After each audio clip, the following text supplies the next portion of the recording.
ಕೇದಾರನಾಥವು ಭಾರತದ ಉತ್ತರಾಖಂಡ ರಾಜ್ಯದಲ್ಲಿರುವ ಒಂದು ಹಿಂದೂ ಪುಣ್ಯಕ್ಷೇತ್ರವಾಗಿದೆ ಮತ್ತು ಇದು ಶ್ರೀಮಂತ ಇತಿಹಾಸ ಮತ್ತು ಪುರಾಣಗಳನ್ನು ಹೊಂದಿದೆ. ಹಿಂದೂ ಪುರಾಣಗಳ ಪ್ರಕಾರ ಕೇದಾರನಾಥ ದೇವಾಲಯವನ್ನು ಹಿಂದೂ ಮಹಾಕಾವ್ಯವಾದ ಮಹಾಭಾರತದ ನಾಯಕರಾದ ಪಾಂಡವರು ತಮ್ಮ ಪಾಪಗಳಿಗೆ ಪ್ರಾಯಶ್ಚಿತ್ತವಾಗಿ ನಿರ್ಮಿಸಿದರು. ಪಾಂಡವರು ಹಿಂಬಾಲಿಸುತ್ತಿದ್ದ ಭಗವಾನ್ ಶಿವನು ಗೂಳಿಯ ರೂಪವನ್ನು ತೆಗೆದುಕೊಂಡು ಕೇದಾರನಾಥದಲ್ಲಿ ನೆಲದಲ್ಲಿ ಕಣ್ಮರೆಯಾದನು. ಶಿವನು ಕಣ್ಮರೆಯಾದ ಸ್ಥಳದಲ್ಲಿ ಈ ದೇವಾಲಯವನ್ನು ನಿರ್ಮಿಸಲಾಗಿದೆ ಎಂದು ನಂಬಲಾಗಿದೆ ಮತ್ತು ದೇವಾಲಯದ ಒಳಗಿನ ಲಿಂಗವು ಭೂಮಿ, ಗಾಳಿ, ನೀರು ಮತ್ತು ಬೆಂಕಿಯ ಅಂಶಗಳಿಂದ ನೈಸರ್ಗಿಕವಾಗಿ ರೂಪುಗೊಂಡಿದೆ ಎಂದು ಹೇಳಲಾಗುತ್ತದೆ.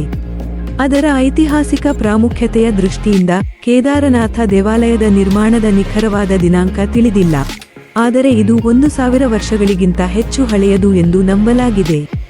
ಭಾರೀ ಹಿಮಪಾತ, ಭೂಕುಸಿತಗಳು ಮತ್ತು ಭೂಕಂಪಗಳಂತಹ ನೈಸರ್ಗಿಕ ವಿಕೋಪಗಳಿಂದಾಗಿ ದೇವಾಲಯವು ತನ್ನ ಇತಿಹಾಸದುದ್ದಕ್ಕೂ ಹಲವಾರು ನವೀಕರಣಗಳು ಮತ್ತು ಪುನರ್ನಿರ್ಮಾಣ ಪ್ರಯತ್ನಗಳಿಗೆ ಒಳಗಾಗಿದೆ. ಕೇದಾರನಾಥ ಧಾಮ. ಕೇದಾರನಾಥ ದೇವಾಲಯವನ್ನು ಹಿಂದೂಗಳ ಪವಿತ್ರ ಯಾತ್ರಾ ಸ್ಥಳಗಳಲ್ಲಿ ಒಂದೆಂದು ಪರಿಗಣಿಸಲಾಗಿದೆ ಮತ್ತು ಚಾರ್ ಧಾಮ್ಸ್ ಎಂದು ಕರೆಯಲ್ಪಡುವ ಭಾರತದ 4 ಪವಿತ್ರ ಕ್ಷೇತ್ರಗಳಲ್ಲಿ ಒಂದಾಗಿದೆ. ಪ್ರತಿ ವರ್ಷ ಸಾವಿರಾರು ಯಾತ್ರಾರ್ಥಿಗಳು ಕೇದಾರನಾಥಕ್ಕೆ ಭೇಟಿ ನೀಡಿ ಭಗವಾನ್ ಶಿವನಿಗೆ ನಮನ ಸಲ್ಲಿಸಲು ಮತ್ತು ಅವರ ಆಶೀರ್ವಾದವನ್ನು ಪಡೆಯಲು ಭೇಟಿ ನೀಡುತ್ತಾರೆ.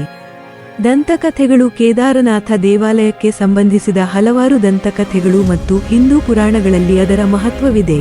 ಅತ್ಯಂತ ಗಮನಾರ್ಹವಾದ ಕೆಲವು ದಂತಕಥೆಗಳು. ಪಾಂಡವರ ದಂತಕಥೆ. ಹಿಂದೂ ಮಹಾಕಾವ್ಯ ಮಹಾಭಾರತದ ನಾಯಕರಾದ ಪಾಂಡವರು ತಮ್ಮ ಪಾಪಗಳಿಗೆ ಪ್ರಾಯಶ್ಚಿತ್ತಕ್ಕಾಗಿ ಕೇದಾರನಾಥ ದೇವಾಲಯವನ್ನು ನಿರ್ಮಿಸಿದರು ಎಂದು ಹೇಳಲಾಗುತ್ತದೆ. ದಂತಕಥೆಯ ಪ್ರಕಾರ ಶಿವನು ಗೂಳಿಯ ರೂಪವನ್ನು ತೆಗೆದುಕೊಂಡು ಪಾಂಡವರನ್ನು ತಪ್ಪಿಸಲು ಪ್ರಯತ್ನಿಸಿದನು, ಆದರೆ ಅಂತಿಮವಾಗಿ ಕೇದಾರನಾಥದಲ್ಲಿ ಪಾಂಡವರಿಂದ ಮೂಲೆಗುಂಪಾಗುತ್ತಾನೆ. ಭಗವಾನ್ ಶಿವನು ನೆಲದೊಳಗೆ ಕಣ್ಮರೆಯಾದನು, ಮೇಲ್ಮೈಯಲ್ಲಿ ತನ್ನ ಗೂನು ಮಾತ್ರ ಉಳಿದಿದೆ. ಶಿವನು ನೆಲದಲ್ಲಿ ಕಣ್ಮರೆಯಾದ ಸ್ಥಳದಲ್ಲಿ ಈ ದೇವಾಲಯವನ್ನು ನಿರ್ಮಿಸಲಾಗಿದೆ ಎಂದು ನಂಬಲಾಗಿದೆ.